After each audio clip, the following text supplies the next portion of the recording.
Hola, ¿qué tal? Nuevamente el doctor Anacronismo desde su canal Sanación Cuántica.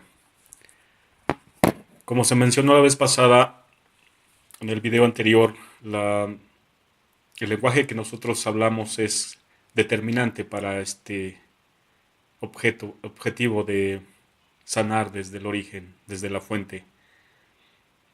Y es que efectivamente, a manera de cliché se dice que el lenguaje, las palabras que utilizamos, pues cons- constituyen la realidad que vivimos. Claro, esto es con la estructura mental que tenemos, que transmitida en palabras originan nuestras emociones y sentimientos y pues la realidad que vivimos. Igualmente ya mencionado, pues la realidad al presente es la de un profundo caos, una confusión tremenda entre las diferentes actividades que tenemos institucionalmente, individualmente, y pues desde este punto no es posible encontrar ninguna solución, ninguna sanación. ¿Por qué? Porque el lenguaje está condicionado, está limitado, le damos vuelta a lo mismo. No es posible apagar el fuego utilizando combustible. No es posible detener un incendio aventándole gasolina, querosenos. Y es así como yo veo esta problemática del lenguaje. Por alguna razón, estos lenguajes se empezaron a gestar hace 2000 años, en lo que se llamó la era de Piscis, y que se modificaron de una manera que se empezaron a crear conceptos, ideas, estructuras de pensamiento, por supuesto palabras que más bien han sido limitantes, condicionadas desde el punto de vista del mundo que no vemos, para el mundo que no vemos, como ya se mencionó, este mundo cuántico, por utilizar el lenguaje de la ciencia, y que sin embargo el lenguaje no ha desarrollado una estructura de pensamiento hacia este mundo invisible. Esto es, sí se menciona como espiritual, esotérico, divino, eh, místico, pero que en realidad no tiene la fuerza, no tiene la energía necesaria para a expandir nuestra conciencia, despertar nuestra conciencia hacia este mundo que no vemos. El lenguaje nos condiciona, nos limita en cuanto a la explicación del mundo que no se ve. Y entonces nos enfocamos a lo que nuestros sentidos perciben solamente, y el lenguaje que nosotros utilizamos en el presente precisamente se refuerza, se corresponde con estas cargas energéticas del mundo materializado, el mundo que nosotros creemos que es real, que sin embargo solamente es una percepción de la conciencia a través de los sentidos que también, por supuesto, están limitados. Entonces, cabe mencionar que han existido culturas en diferentes partes del planeta milenarias, en las cuales sus idiomas actualmente se les consideran idiomas muertos, lenguas muertas, inactivas. Esto no necesariamente es real. De donde yo soy, ahora conocido como el país México, existe el náhuatl como idioma activo, por supuesto, para muchas personas. Incluso hay personas que solamente hablan el náhuatl y que no tienen otro idioma como referencia, como manera de ver la vida. Y es curioso porque existen comunidades actualmente en México que están, por decir así, aisladas de la dinámica del resto del país, en este mundo de una ciudad grande, de una constitución, una bandera, símbolos patrios, al igual que sus conflictos de seguridad, de salud, de medio ambiente. Estas comunidades tienen una dinámica muy distinta. no hablan español, que es el idioma oficial en México. Se habla el náhuatl como idioma, no tienen escuelas, no tienen policía o representantes del gobierno en el aspecto judicial, pero tampoco legislativo ni ejecutivo. Ellos mismos tienen sus normas, sus reglas, tienen su manera de vivir. Por ejemplo, a los niños desde pequeños los enseñan a barrer, hacer sus cuartos, ayudar en el campo, ayudar en la casa, a los quehaceres. Sin embargo, no lo utilizan como un castigo, porque en el lenguaje y en la visión que tenemos del mundo moderno, pues estos trabajos, digamos, ahora se les menciona como de segunda mano, secundarios, que se refieren precisamente al hecho de una servidumbre, en donde si eres un perdedor, eres un fracasado, en la escuela, en la sociedad, pues te toca hacer esto, te toca hacer esto como un castigo. Y entonces nuestra vida se torna complicada cuando muchas veces no tenemos esa capacidad de asistir a una universidad, de tener una educación escolar como el resto de la sociedad lo demanda, lo exige. Y por supuesto que nos sentimos perdedores, nos sentimos fracasados y entonces lo que hacemos, que son oficios, actividades muy nobles, lo sentimos como un castigo de Dios, un castigo divino, nuevamente en nuestro lenguaje cotidiano, en nuestro lenguaje de los idiomas vigentes. Y bueno, ¿en qué deriva esto? Pues en que nuestra realidad se torna caótica, se torna depresiva, limitada, de miedo, y pues finalmente se enferma el cuerpo, se enferma la mente, sin nosotros ni siquiera ser conscientes de lo que está pasando de fondo. Entonces les mencionaba estas comunidades que afortunadamente todavía existen y yo quiero pensar que en otras partes del mundo también las hay. Tienen otra visión, las actividades no se denigran, ninguna. Son actividades honorables.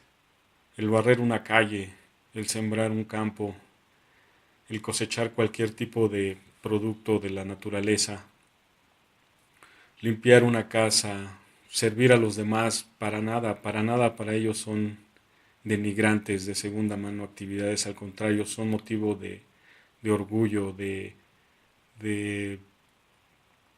una especie de satisfacción personal al contribuir de manera conveniente, no solamente en una colectividad, sino de manera individual. Y esto, aun cuando nosotros vivamos en el otro, en la otra visión del mundo, de la parte de las ciudades grandes, en donde el idioma español, inglés, francés rigen, lo podemos ver cuando nosotros tenemos nuestra casa arreglada, limpiamos, barremos, trapeamos, lavamos la ropa, no estamos sucios, nos sentimos a gusto, cómodos, pero lo hacemos obligados porque, bueno, si queremos vivir en la sociedad, en algo, pues, desordenado, pues es muy respetable. Sin embargo, todo eso contribuye aún más para sentirnos miserables, deplorables. Y pues, pero no lo entendemos así porque muchas veces quisiéramos pagar sirvientes, pagar una persona que nos haga todo el quehacer, que nos lave el carro, que nos trapee, que nos lave trastes, que nos cocine. Y pues no siempre se gana lo suficiente, ¿no? Es complicado ahora con este caos económico financiero, pues incluso no alcanza ni para nosotros, mucho menos para pagar sueldos. ¿Y qué pasa con estas sociedades o estas comunidades todavía en algunas partes del planeta, que son reducidas, sí, lo reconozco, pero que podemos aprender? Y no solamente porque ellas existen, sino también existen sincretismos que, tratando de explicar esto, esta palabra, esta definición, son vestigios, remanencias de las actividades y la forma de vivir que vivían, en la que vivían culturas ancestrales. Y lo digo precisamente, nuevamente menciono el caso de México porque es bien sabido de las culturas como maya, mexica, olmeca, tolteca que existieron en esta región y que en el día a día de la sociedad, de las comunidades, aún siendo ciudades, podemos ver, o al menos yo he sido testigo de muchas de las prácticas que se realizaban entonces y que nosotros seguimos realizando. Y sobre todo en lugares conocidos como pueblos, en donde su antigüedad, pues incluso de muchos de los lugares actuales, remonta a la época de estos pueblos originarios. Por ejemplo, en el caso específico de Xochimilco, en Xochimilco existen actividades, existen vestigios muy presentes, muy palpables de lo que fue nuestra civilización, de lo que fueron los Xochimilcas originarios. Y es que aún se siguen cultivando las chinampas, estas chinampas famosas que se construyeron de una manera artificial precisamente para el cultivo de hortalizas, legumbres, por supuesto maíz, y que actualmente se siguen practicando las mismas técnicas. Y bueno, si nos vamos a la comida, la comida la podemos definir como un sincretismo. Nosotros al comer un tamal es un platillo muy famoso en México, está a base principalmente o generalmente está a base de masa de maíz. Está hecho a base de masa de maíz con una envoltura de hojas de maíz también. Entonces, es muy probable que la técnica sea muy parecida a la de hace miles de años y que actualmente la seguimos practicando, la seguimos realizando. Claro, en algún punto se nos perdió esa conexión, sin embargo existe y es muy fuerte. La comida también es un causante de una baja energía, de una baja vibración. Y créanme, en México, a pesar de la influencia de otros países en cuanto a comida, en cuanto a ideas, en cuanto a economía, etcétera, en México aún la gente sigue siendo rebelde, rebelde en ese aspecto. Acepta sí otras formas, otras prácticas. Sin embargo, más temprano que tarde regresa a lo suyo. Puede ir a algún McDonald's a lo mejor una vez al año. Podría ser una vez al mes, pero es muy difícil que vaya muy seguido porque está acostumbrado a otro tipo de alimento, a otro tipo de comida.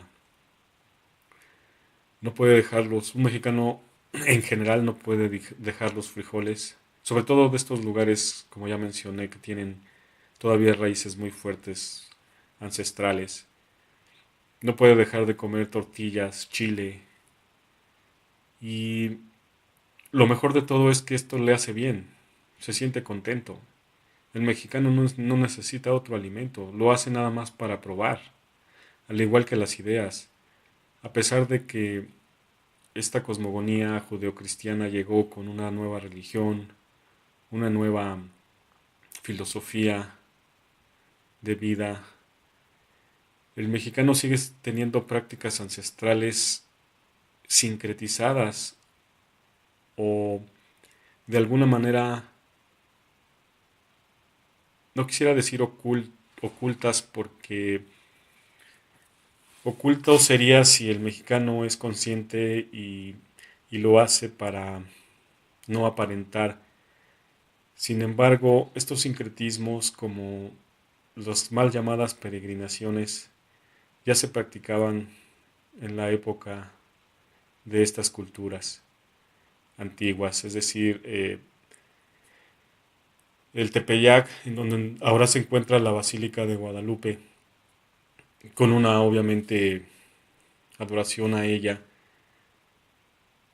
Existía en el Tepeyac un recinto en el que se agradecía y veneraba a la energía creadora de la Madre Tierra, y se hacían migraciones, una especie de simulación de migración, precisamente para venerar y agradecer a esta energía creadora.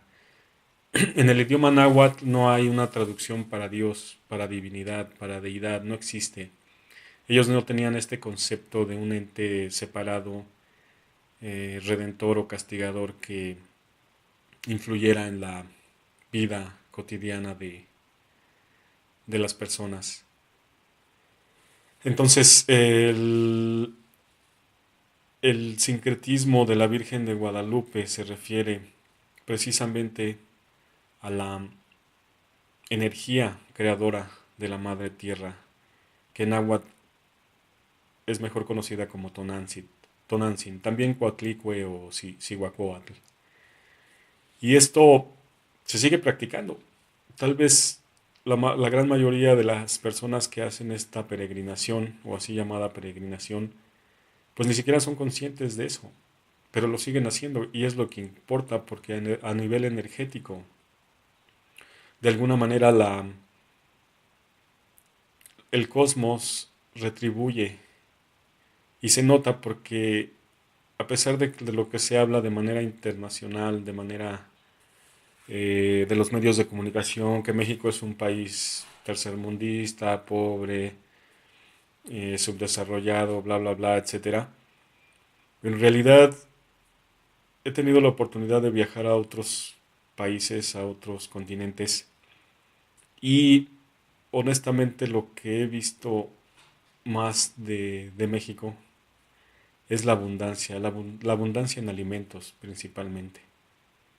Es difícil para uno acostumbrarse a comer o a vivir incluso en otros lados. A lo mejor lo hace uno de muy joven por la cuestión que uno tiene una mente muy eh, hambrienta de conocer, de saber, de salir, de viajar. Y no quiere decir que de grande no se cuente con lo mismo. Sin embargo, pues de jóvenes, de más jóvenes es más fácil soportar un cambio por periodos largos, ¿no? Pero siempre extrañamos nuestra comida, extrañamos nuestra cultura. Y nos cuesta trabajo salir, sobre todo al principio cuando empezamos. En el caso de los Ochimilcas es muy complejo aceptar que se viaja lejos, que se están días fuera de las raíces, de la tierra que lo vio nacer. Claro, con el tiempo se puede llegar a uno a acostumbrar, pero siempre va a pensar en una tortilla, siempre va a pensar en un tamal, en un atole. Es algo muy arraigado, sumamente arraigado. Y bueno, continuando con el aspecto del idioma, resulta ser que en el caso del náhuatl, que fue la lengua franca, predominante, dominante en la región de la náhuac, el anáhuac no solamente constituye el Valle de México como actualmente se menciona, sino precisamente iba desde Nicaragua, que quiere decir precisamente el extremo de la náhuac, hasta el norte de Canadá. Esto era una cosmovisión, no era un territorio, no era una región en específico. En el idioma náhuatl se, y en esta cosmovisión se decía que uno no pertenece a esta... Se tenía la conceptualización o la estructura mental que uno pertenecía a una manera de ver la vida, no precisamente a un lugar de nacimiento. Entonces la manera de ver la vida en el Anáhuac era diametralmente opuesta a la que ahora nosotros tenemos con el eurocentrismo, que este se ha expandido ya prácticamente a todo el mundo. Y no es que esté mal, simplemente no constituye una verdad absoluta.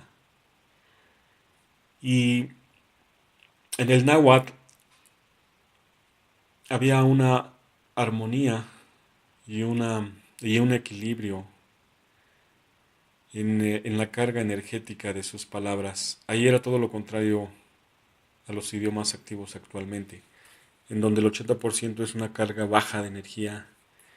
Como ya mencionamos, pues palabras muy, muy, muy altisonantes, que bueno, sí crean nuestra realidad y por supuesto que nos afectan. Ya se mencionó pues el caos que prevalece en la actualidad. Sin embargo, para este idioma era todo lo contrario. El idioma era armónico, era equilibrado. De hecho, su significado del náhuatl es la lengua que se oye bonito y que además constituían una estructura mental diferente a través de estas palabras y por supuesto sus emociones y sentimientos eran muy diferentes y por ende su realidad, la realidad que vivían. La realidad que vivían era de armonía, a pesar de que yo sé que ahora se menciona y los antropólogos, arqueólogos nos juran y perjuran y libros de doctorados en universidades extranjeras que ellos tenían una forma salvaje de vivir, eran incultos, salvajes, eran eh, belicosos, malvados, etcétera, etcétera, y que comían carne humana y que hacían sacrificios y bla, bla, bla, bla, bla. A pesar de eso, nosotros queremos, seguimos pretendiendo explicar cómo vivían estas culturas desde nuestro idioma, con nuestras palabras que nosotros utilizamos, pero no siempre fue así. Y créanme, quien quiera puede estudiar el náhuatl, afortunadamente se puede, y no va a haber traducción ni correspondencia energética de muchas de sus palabras. No la hay, no existe, no. En Xochimilco todavía nosotros hablamos un poco de náhuatl, al menos utilizamos muchas palabras en las que no es posible muchas veces su significado explicarlo en el idioma que nosotros actualmente utilizamos. En México el español es oficial.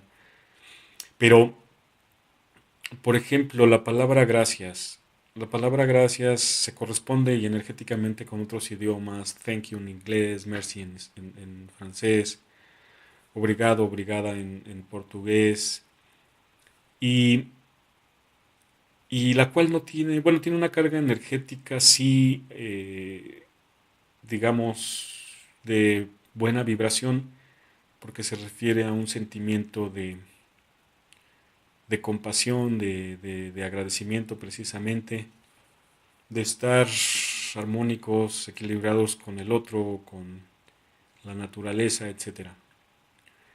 Pero, por ejemplo, en náhuatl, gracias, no hay una traducción, no hay una traducción literal, pero algo parecido es tlazocamati. Tlazocamati,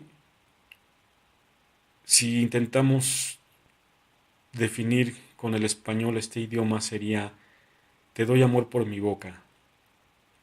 Entonces, gracias en el español es una cosa como un adverbio, pero en el náhuatl es una acción, un verbo. Entonces, cambia mucho la perspectiva de decir gracias en español y tlazocamati en náhuatl. porque, como ya se mencionó, no se corresponden energéticamente. No hay una traducción literal. Y entonces imagínense cuando nosotros formamos estructuras complejas de pensamiento, en donde ya si le aumentamos un poco el nivel, otra de otro ejemplo que podría dar es cuando decimos, ¿cómo te llamas? What's your name? Eh, en estos idiomas actuales sí hay una equivalencia, pero por ejemplo en el náhuatl, eh, el preguntar cómo te llamas se dice Nicantlaca. Entonces, esta, esta palabra se refiere, Kentimotoka, perdón, es Kentimotoka. Esta pregunta se refiere a decir, ¿a ti cómo te sembraron? Que es muy diferente decir tú cómo te llamas o tú quién eres. Porque en el náhuatl era la idea de que uno no es el nombre, uno no es el apellido, uno no es la profesión, el oficio, uno no es lo que tiene. En el náhuatl, en la visión de la náhuatl, se sabía perfectamente que nosotros éramos algo, que no sabíamos, bueno, que sí sabíamos exactamente qué era y por lo tanto, solamente para identificarnos en esta realidad tridimensional, pues se utilizaba un seudónimo, para ellos era una siembra de un nombre. Entonces, Kentimotoka significa cómo te sembraron. Y así nos podríamos nosotros ir hasta ya una cosmovisión, ya una visión completa de lo que es una realidad. Y entonces determinar que no es para nada equivalente a lo que nosotros ahora conocemos como realidad. Claro que esto está tela de juicio, así como muchos podrían decir que lo que yo estoy diciendo es fuera del sentido común. Yo pienso que también podríamos decir lo mismo de lo que las instituciones, entre comillas, aceptadas, como puede ser una universidad de prestigio, también en ese caso podríamos decir que lo que dicen carece de sentido. ¿Por qué no? Solamente por el hecho de que colectivamente es más aceptado no significa que sea una verdad absoluta, porque para fines prácticos, quien de una forma fidedigna vivió en aquella época para relatarlo o manifestarlo. Sinceramente no hay nadie. Entonces, cualquier explicación, cualquier punto de vista no debe de ser criticado ni juzgado. Incluso los que se dan de manera colectiva o ampliamente aceptados, no es que se ataquen, no es que se moleste uno por lo que dicen. Sin embargo, la idea es asimilar lo que se dice, analizarlo y ponerlo en tela de duda, en tela de juicio. Pero ¿cómo se logra esto? Para llegar a esto no es tan directo precisamente por el idioma. Volvemos al punto. No puedes explicar algo que está fuera de tu alcance si no tienes las herramientas. Y es aquí donde en alguna manera entra la física cuántica con esta mecánica cuántica, en donde por eso este canal se llama Sanación Cuántica, porque si bien es cierto que el lenguaje de la ciencia es muy tecnificado, al menos ya se abrió a esta posibilidad de explicar un mundo que no se ve. Desde mi punto de vista aún sigue limitado y no es nuevo, porque también en las culturas ancestrales sí se tenía una clara división entre el mundo que se ve y el mundo que no se ve. Nuevamente, por ejemplo, para los mexicas en la cultura del actual México, se tenía el tonal como este mundo visible, tangible, a nuestros sentidos, tridimensional, pero también existía para ellos el estudio del nahual, que precisamente era lo que no se ve, el mundo invisible. Y por supuesto que sabían exactamente que se referían a la división de la materia y al estudio de las partículas. Tal vez no las llamaban como nosotros ahora en la ciencia, no creo que sean electrones, protones, tal cual. Podrían darle otro significado, pero la esencia era la misma. ¿Y quién está bien, quién está mal? Yo creo que nadie. Yo creo que nosotros estamos en una situación en la que podemos evolucionar la conciencia cuando la despertemos desde este mundo dual, en la visión, en la cosmovisión de este mundo dual. Es decir, si nos damos cuenta muchas veces cuando nos sentimos atrapados, caídos, vencidos, en donde ya no encontramos un motivo a veces de vivir, pues decimos, pues ya todo terminó, todo se acabó. Tal vez descansamos, no queremos hacer nada, nos encerramos, no vemos a nadie. Nuestra vida es un caos, es un fracaso, y es curioso porque en ese momento se empieza a gestar en nuestra mente y en nuestras emociones un sentimiento de creativo, un sentimiento innovador para empezar algo nuevo. No importa los golpes que recibimos, no importan las eh, vejaciones que sufrimos, lo mal que la pasamos, tenemos ese poder de poder redefinir nuestra situación presente y buscar nuevamente, una vez más, levantarnos, caminar, empujar, innovar, crear, en fin, el caos nos redefine. Es por eso que yo pienso que la situación presente no está del todo mal, no es que esté mal, sino que es otra visión, otra manera de ver la vida, pero va encaminada a la evolución de nuestra conciencia.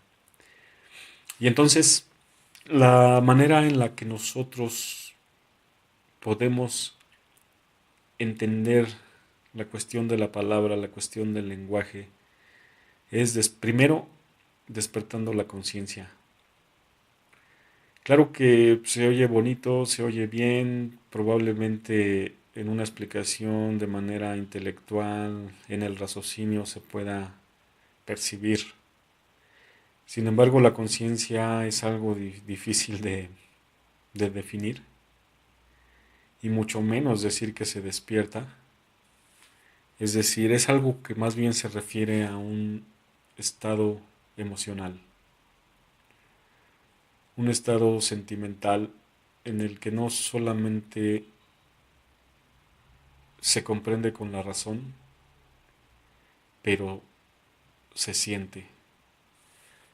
Este sentir es el que nos va a dar la verdadera respuesta. Y bueno, para despertar la conciencia, pues también es un objetivo, pero es un reto, un desafío, que precisamente nosotros en esta manera de ver el mundo actualmente tenemos como tarea. Y que sí se ve complicado venir de estos idiomas que son de frecuencias vibratorias bajas en su vocabulario, De ahí partir para llegar a despertar la conciencia es un reto, pero vale la pena trabajar en eso, se puede, es posible, no hay que ser un gurú, un místico, no hay que ser un astrofísico con doctorado, premio Nobel, no hay que viajar en naves intergalácticas, no hay que ir a otros universos, no, no, no, no, no. Se, se logra de manera interna en el lenguaje de la ciencia, precisamente con una, si podemos decirlo así, con una sanación cuántica, y que nos va a generar solamente un cambio de emociones, un cambio de sentimientos, pero estos precisamente son los que crean realidades, realidades múltiples, universos paralelos, dimensiones de conciencia. Todo, todo está en las emociones y sentimientos, y esas, por supuesto, son solo nuestras. Muchas gracias, nos vemos en el siguiente video. Dale manita arriba y espero volverte a escuchar pronto.